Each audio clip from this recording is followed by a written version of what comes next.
Middle east tensions నుంచి relief తో గత కొన్ని రోజులుగా దిగొస్తున్న బంగారం ధర ఇవాళ కూడా భారీగా తగ్గింది. గోల్డ్ రేట్ 1320 రూపాయలు తగ్గటంతో తులం గోల్డ్ రేట్ 99,000 రూపాయల దిగువకు పడిపోయింది. దీంతో హైదరాబాద్ లో ప్యూర్ గోల్డ్ 10 గ్రాముల ధర 98,860 రూపాయలు పలుకుతోంది.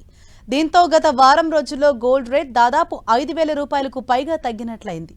ఇక అంతర్జాతీయ మార్కెట్లోనూ గోల్డ్ రేట్స్ భారీగా తగ్గాయి. యుఎస్ ద్రవ్యోల్బణం డేటా వెలువడనుండడం, డాలర్ మారకం విలువ క్షీణించడంతో ప్రస్తుతం యుఎస్ ఫ్యూచర్స్ లో ఔన్స్ గోల్డ్ $3,300 దిగువకు పడిపోయింది.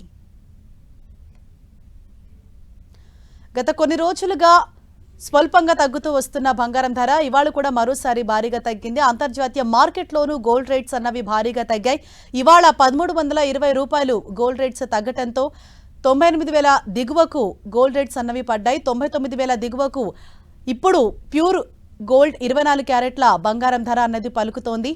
మిడిల్ ఈస్ట్ టెన్షన్స్ తోటి ఆ ప్రభావం అన్నది గోల్డ్ రేట్స్ పైన భారీగానే పడింది. ఒక్కరోజే 1320 రూపాయలకు పైగా బంగారం ధర తగ్గింది. దీంతో 99,000 దిగువకు తులం బంగారం ధర పలుకుతోంది. మిడిల్ ఈస్ట్ టెన్షన్స్ తగ్గటంతో కొన్ని రోజులుగా కూడా బంగారం ధర దిగొస్తుంది. అలాగే రాబోయే రోజుల్లో కూడా మరింతగా బంగారం ధరలు దిగిరావచ్చు అని చెప్పేసి నిపుణులు సైతం అంచనా వేస్తున్నారు. వారం రోజుల వ్యవధిలోనే 5,000 రూపాయలకు పైగా గోల్డ్ రేట్ అన్నది తగ్గింది. మరోవైపు అంతర్జాతీయ మార్కెట్లోనూ భారీగా గోల్డ్ రేట్స్ అన్నవి తగ్గాయి. $3,300 దిగువకు ఔన్స్ గోల్డ్ రేట్ పడిపోయింది.